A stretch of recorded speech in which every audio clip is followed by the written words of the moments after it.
네, 오늘 저와 여러분들에게 주시는 하나님의 말씀은 요한복음 8장 12절의 말씀입니다. 제가 여러분들을 위해서 읽도록 하겠습니다. 요한복음 8장 12절 말씀입니다. 예수께서 또 말씀하여 이르시되 나는 세상의 빛이니 나를 따르는 자는 어두움에 다니지 아니하고 생명의 빛을 얻으리라. 아멘. 네, 저희는 지난주부터 해서 계속 수요 저녁 시리즈 말씀으로 예수님의 7가지 자기 선언의 말씀을 살펴보고 있습니다. 지난주는 생명의 떡 되시는 예수님에 대해서 말씀을 묵상했고, 그리고 그 말씀을 묵상하면서 생명의 떡 되시는 예수님을 우리 삶 가운데 초청하고 모셨을 때에 어떤 삶의 변화가 일어나는지에 대한 이야기를 나눴습니다. 이번 주는 예수님의 7가지 자기 선언 중에서 두 번째 말씀이라고 할 수 있는 나는 세상의 빛이다, 요한복음 8장 12절의 말씀을 묵상해 보는 것을 통해서 이 빛을 만난 사람, 진리의 빛이신 예수님을 경험하고 만난 사람은 삶이 어떻게 바뀌는지에 대한 이야기를 한번 저희가 집중적으로 나눠 보도록 하겠습니다. 빛과 어두움, 아주 대조적인 단어입니다. 이 빛과 어두움이라고 하는 이 명암법은 예술가들이 종종 사용하는 이 그림의 표현 기법입니다.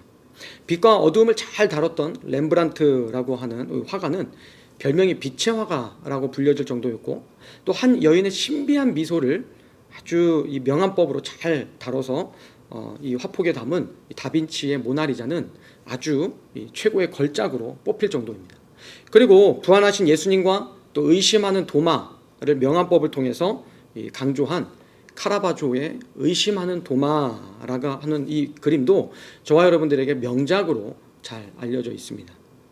렘브란트, 다빈치, 그리고 카라바조 등이 이 빛과 어두움의 대조 기법을 잘 사용했던 그런 예술가였다면, 오늘 이 복음서 요한복음을 기록한 사도 요한은 이 빛의 반복적인 사용, 그리고 빛과 어두움의 극명한 대조를 통해서 특별히 어떤 강조하고 싶은 메시지를 잘 드러내고 담아냈던 그런 신학자, 또 예수님의 제자, 또 성경의 기록자라고 이야기해도 과언은 아닙니다. 요한은 이 복음서에서 빛이라고 하는 단어를 무려 23번을 사용합니다.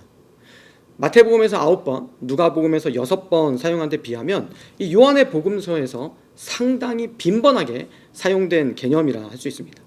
뿐만 아니라 만약에 요한의 이 서신서 그리고 계시록까지 저희가 이렇게 확장해서 생각해 본다면 요한만큼 빛을 자주 사용한 이 성경의 기록자는 없을 정도로 요한은 이 빛을 아주 빈번하게 사용을 했습니다. 그렇기 때문에 우리가 만약에 요한의 별명을 한번 붙여본다면 요한은 빛의 사도 혹은 빛의 신학자, 이렇게 이름을 붙여볼 수도 있을 것 같습니다. 자, 그러면 이제부터는 요한이 그려내고 있는 이 말씀의 그림 속으로 저희가 한번 들어가서 요한은 이 그림, 말씀의 그림을 통해서 저희들에게 어떤 메시지를 주고 있는가, 한번 그 말씀을 본격적으로 살펴보도록 하겠습니다. 요한복음 12장 이 전반부에서는 이렇게 기록합니다. 나는 세상의 빛이다 라고 기록을 하고 있습니다. 이 빛 대신 예수님은 어두움을 밝히시는 분입니다. 빛은 어두움 가운데 비치게 되면 그 빛의 존재를 숨길래야 숨길 수가 없습니다. 요한복음 1장에서는 이렇게 숨길래야 숨길 수 없는 예수님의 존재적인 특징을 이렇게 소개하고 있습니다. 요한복음 1장 5절입니다. 그 빛이 어두움 속에 비치고 있다. 9절에 보게 되면 참 빛이 있었고 그 빛이 세상에 와서 모든 사람을 비추었다라고 얘기를 하고 있습니다. 여러분 한번 머릿속으로 상상을 해보셨으면 좋겠습니다. 어두운, 칠흑같이 어두운 곳에, 그 깊이를 알 수 없는 정막이 흐르는 그곳에 한 줄기의 빛이 쏟아지고 있습니다. 그러면 그 빛은 어떤 의미일까요? 아마도 어두움 가운데 있는 그 빛은 또 다른 새로운 희망, 소망, 또 출구가 없는 곳에서 쏟아져 나오는 그 한 줄기의 빛은 그 어두움을 탈출할 수 있는 아마 출구로 여겨질 것입니다. 그런데 세상은 어떠했는지 요한복음 1장은 저와 여러분들에게 명백하게 이야기를 하고 있습니다. 1장 5절 후반부를 보게 되면 이렇게 기록을 합니다. 어두움이 그 빛을 깨닫지 못했다라고 기록을 하고 있습니다. 1장 10절 후반부를 보게 되면 세상이 그를 알지 못했다라고 동일하게 기록을 하고 있습니다. 이렇게 요한은 예수님께서는 숨길래야 숨길 수 없는 분, 자기 자신이 분명하게 이 세상 가운데 드러나시는 빛과 같은 분으로 소개를 하고 있고, 반면에 이 세상은 예수님이 누군지, 또 그분이 이 땅에 왜 오셨는지에 대해서 알지도 깨닫지도 또 영접하지도 않는 그런 존재로 설명을 하면서 빛과 어두움이라고 하는 이 극명하게 대조되는 이 두 가지를 이 명암법을 통해서 드러내는 이 빛의 신학자라고 이야기할 수 있습니다. 요한복음 8장 12절로 다시 한번 돌아가서 말씀을 좀 생각을 해보게 되면 8장 12절은 빛 대신 예수님에 대해서 소개를 합니다. 나는 세상의 빛이다 라고 소개를 하고 있습니다. 또 8장 1절에서 11절은 이 빛 대신 예수님을 만난, 이 빛 대신 예수님을 경험한 한 여인의 이야기를 설명을 하고 있습니다. 보통 8장 1절부터 11절까지의 이야기와 8장 12절 이후의 이야기를 서로 다른 이야기로 나눠서 읽는 경우들이 많이 있습니다. 그러나 이 8장 1절에서 11절까지에 나타나는 가늠한 여인의 이야기와 8장 12절의 이야기를 같이 잘 연결을 해서 이 1절부터 11절까지의 이야기를 12절의 배경이 되는 말씀으로 읽게 되면 12절의 말씀이 조금 더 명확해지고 조금 더 어떻게 실제적으로 적용해야 되는지에 대한 이야기가 분명하게 드러나게 됩니다. 두 이야기는 두 가지의 공통점이 있습니다. 첫 번째는 두 이야기 모두 배경을 성전으로 밝히고 있다는 것입니다. 가늠한 여인 1절부터 11절까지의 이야기, 그 가늠한 여인의 이야기의 시작 부분에서는 예수께서 성전으로 들어오셨다라고 하는 이야기와 함께 이 가늠한 여인에 대한 이야기가 소개되고 있습니다. 8장 20절에서는 이 말씀은 예수님께서 성전에서 가르치실 때에 하신 말씀이다 라고 정리를 하고 있습니다. 동일한 이 성전에서 진행된 이야기로 이야기가 연결되고 있는 것을 볼 수 있습니다. 게다가 8장 1절에서 11절까지의 이 가늠한 여인을 예수님께 데려온 사건은 예수님을 책잡기 위해서다라고 8장 6절에 분명하게 밝히고 있습니다. 그런데 8장 20절에 가면 그러한 사건에서 예수님께서 어떠한 가르침을 선포하신 뒤에 그러한 가르침에도 불구하고 예수를 잡는 사람이 없었다라고 분명하게 밝히면서 이야기를 일단락 짓고 있습니다. 이는 이 두 가지의 이야기가 완전하게 서로 다른 이야기가 아니라 밀접하게 맞닿아 있는 이야기다라는 것을 보여주는 아주 중요한 지점입니다. 두 개의 이야기가 밀접하게 맞닿아 있다. 이 두 개의 이야기가 밀접하게 맞닿아 있다라고 하는 관점을 가지고 제가 8장 1절부터 11절까지의 이야기를 이 12절의 배경이 되는 이야기이기 때문에 한번 살펴보도록 하겠습니다. 12절의 말씀대로 예수님께서는 세상의 빛이십니다. 오늘 그 빛 대신 예수님을 누가 만났죠? 바로 가늠한 여인이 만났습니다. 이 가늠한 여인은 빛 대신 예수님 앞에 오늘 서 있습니다. 그녀를 구실로 예수님을 책잡으려고 이 여인을 데리고 왔던 자들에게 예수님께서 이렇게 말씀하십니다. 너희 중에 죄 없는 자가 먼저 돌로 치라. 이 말씀에 양심의 가책을 느꼈던 이 고발자들은 다 떠나고 이 이야기의 말미에는 예수님과 이 가늠한 여인 둘만 남게 됩니다.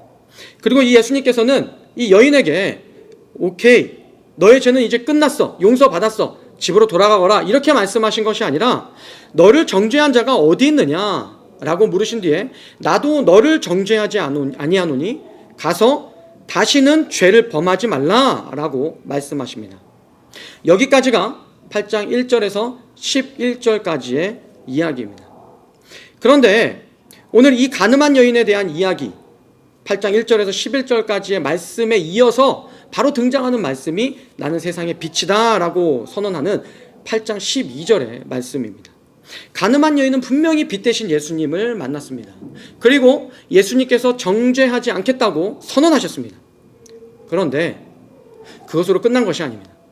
이 가늠한 여인에게는 지금까지 여인이 살아왔던 그 이전의 어떤 삶보다도 가장 중요한 모멘텀이 되는 순간을 맞이했다라는 것입니다. 예수님께서 뭐라고 그러셨죠? 더 이상 너의 죄를 정죄하지 않겠다. 다시는 죄를 범하지 말라라고 얘기를 하시면서 이제 나는 세상의 빛이니 세상에 비친 나를 경험한 사람은 어떠한 삶을 살게 되는지에 대해서 소개하고 있다라는 것입니다. 12절을 제가 다시 한번 읽도록 하겠습니다. 8장 12절 말씀입니다. 예수께서 또 말씀하여 이르시되 나는 세상의 빛이니 나를 따르는 자는 어두운 가운데 다니지 아니하고 생명의 빛을 얻으리라. 이 여인의 입장에서 한번 더 구체적으로 생각해 보셨으면 좋겠습니다. 오늘 이 예수님을 만난 여인은 오랫동안 자신의 삶을 지배해오던 어둠이 거치는 모멘텀을 경험했습니다. 어두움에서 빛 가운데로 삶의 자리가 바뀌는 그런 모멘텀을 경험했다라는 것입니다. 이것이 오늘 8장 12절의 말씀의 중요한 메시지입니다. 여러분들은 이 말씀을 읽으시면서 단순히 예수님은 빛이시지, 그러신 분이시지, 만약에 이렇게 생각하셨다면 오늘 이 8장 12절에 빛 대신 예수님을 만난 사람들에게 어떤 삶의 변화를 요구하시는지에 대한 분명한 메시지를 놓치고 있는 것입니다. 여러분, 오늘 이 말씀을 읽으시면서 비록 짧은 말씀이시지만 빛 대신 예수님, 이 세상 가운데 진리의 빛으로 오신 예수님, 그리고 그 빛 대신 예수님을 만났을 때에 우리 삶이 어떻게 변해야 되는지, 내 삶이 어떤 방식으로 이끌어져야 되는지에 대해서 한번 깊이 있게 생각해 보시고 묵상해 보시는 시간을 가지셨으면 좋겠습니다. 플라톤의 국가라고 하는 대화편이 있습니다. 이 국가편에는 아주 흥미로운 비유가 한 가지 등장하는데 그 비유의 제목은 동굴의 비유입니다. 제가 이 화면에 그림을 보여드릴 텐데 그 그림을 보시면서 한번 내용을 따라와 주셨으면 좋겠습니다. 입구가 아주 좁고 깊이는 아주 깊은 이 동굴의 모습을 한번 상상해 보시기 바랍니다. 동굴 안에는 손과 발이 결박당한 채 동굴의 벽을 바라보고 앉아있는 몇몇의 죄수들이 있습니다. 이들은 평생을 동굴에 결박당한 채 삶을 살아갑니다. 죄수들 뒤에는 큰 모닥불이 지펴져 있고 그 앞을 지나는 형태들이 이 그림자를 만들어내는 잔상이 이 동굴 벽면에 비춰지고 있습니다. 마치 영화관에서 영사기가 돌아가는 것처럼 말입니다. 동굴 안의 죄수들이 볼 수 있는 것이라고는 동굴 벽면에 비춰지는 허상과 그림자일 뿐입니다. 그러다가 우연치 않게 몇몇 죄수의 결박이 풀렸고 그 죄수들은 동굴 안의 그림자가 가짜이고 허상이라는 사실을 알게 됩니다. 결박이 풀린 죄수들은 동굴의 좁은 입구로부터 신락같이 스며들어오는 한 줄기 빛을 쫓아 진리, 즉 그림자가 아닌 참 세상을 찾아 입구를 기어오르기 시작합니다. 울퉁불퉁한 동굴의 통로를 지나다가 여기저기 찢어지기도 하고 돌뿌리에 걸려져서 넘어지기도 하고 또 미끄러운 이끼에 미끄러지기도 하다가 결국 동굴의 입구에 다다르게 됩니다. 그렇게 동굴의 입구에 다다른 죄수는 난생 처음 보는 광경에 놀라고 말았습니다. 싱그러운 풀네움, 향기로운 꽃향기, 지저귀는 새소리, 그리고 맑은 공기. 이 동굴 안에서는 평생 볼 수 없었던 그 광경이 지금 이 죄수에게 펼쳐지고 있고 이와 같은 동굴 밖의 광경은 이 죄수가 처음 경험하는 그런 일이었습니다. 플라톤은 이 동굴의 비유를 통해서 이 어두운 동굴 벽에 비치고 있는 그림자와 허상에 사로잡혀서 진리가 무엇인지조차 모르고 또 알지 못한 채 죽어가는 이 죄수들의 인생이 마치 우리 인생의 여러 가지 모습과 맞닿아 있다라고 소개를 하고 있습니다.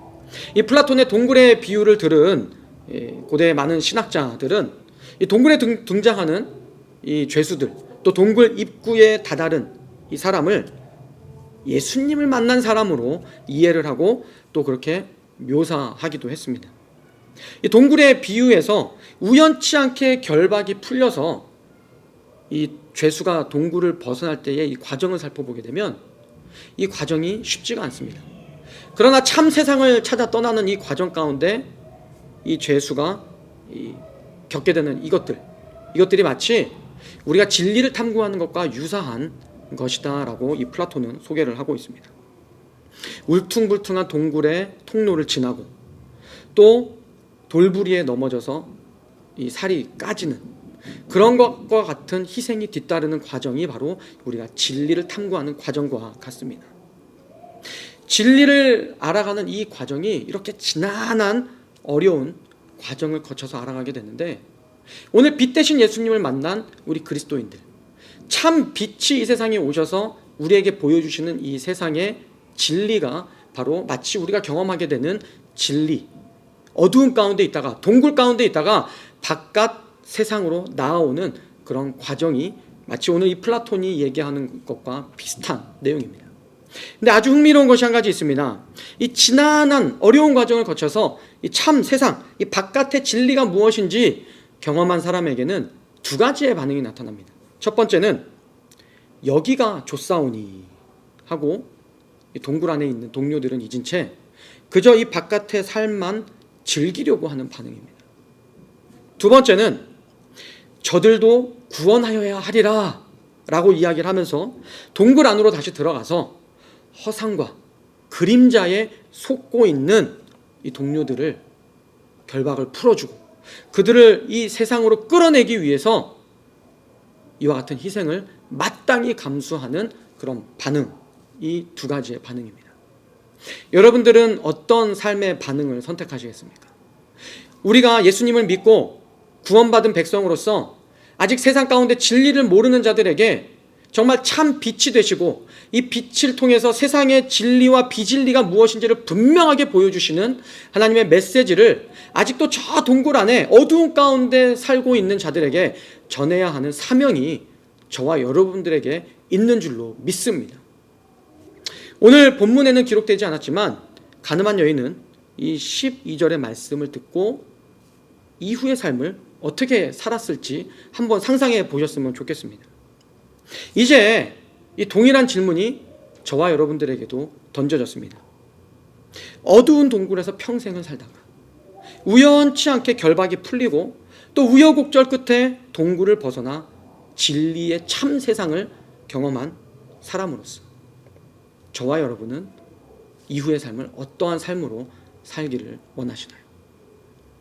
요한복음 8장 12절은 그것에 대해서 정확한 답을 제공하고 있습니다.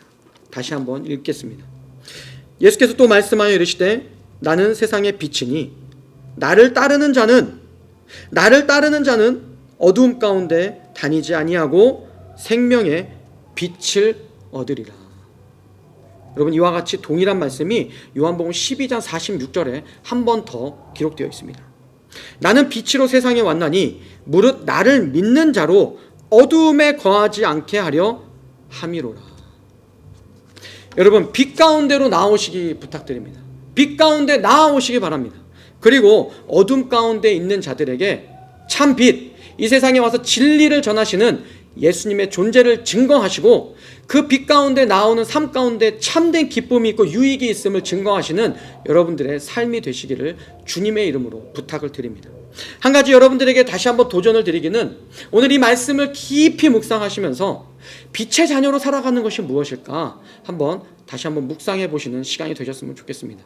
단순히 교회에 오는 것 또는 말씀을 누군가 나눈 것, 이것들에 한정시키지 마시고 빛의 자녀로 지금 내가 살아가고 있는 나의 삶의 자리, 나의 일상 속에서 빛의 자녀로서 살아가는 것이 과연 무엇인지 한번 생각해 보셨으면 좋겠습니다. 나의 직장에, 또 내가 만나고 있는 사람들의 바운더리에서 더 이상 어둠 가운데 거하지 아니하고 이제 빛 가운데 내 삶의 자리를 옮긴 사람으로서 나의 삶을 어떻게 가꾸어가고 만들어가야 되는지 깊이 묵상해 보시고 생각해 보시는 그런 한 주간 되시길 바라며 여기서 말씀을 마치도록 하겠습니다. 같이 기도하겠습니다. 하나님, 감사합니다. 오늘 요한복음 8장 12절 말씀을 통해서 참 빛, 이 세상에 빛으로 오신 예수님에 대해서 저희가 말씀을 묵상했고, 또 그 빛 대신 예수님을 우리가 만났을 때에 우리가 어둠에 거하지 않고 이제 빛으로 삶의 자리가 바뀐다라는 것을 다시 한번 생각해 보게 되었습니다. 가늠한 여인의 삶의 자리가 어두움 가운데 거하지 아니하고 빛으로 삶의 자리를 완전히 옮긴 것처럼, 혹시 우리 가운데에 아직도 어두움 가운데 거하고 있는 삶의 자리가 있다면 오늘 이 말씀을 통해서 결단하고 빛 가운데로 나아올 수 있는 그러한 주의 백성들, 주의 자녀들 될 수 있도록 주님 인도하여 주시옵소서. 우리의 삶의 모습을 통해서 빛 가운데 계시는 하나님의 모습, 예수 그리스도의 모습을 증거하게 하시고, 아버지 하나님, 빛의 자녀로서 우리의 삶을 통하여 빛 대신 예수 그리스도를 증거하는 우리 모든 한 사람 한 사람 될 수 있도록 주님 축복하여 주시옵소서. 감사드리며 예수님의 이름으로 기도했습니다.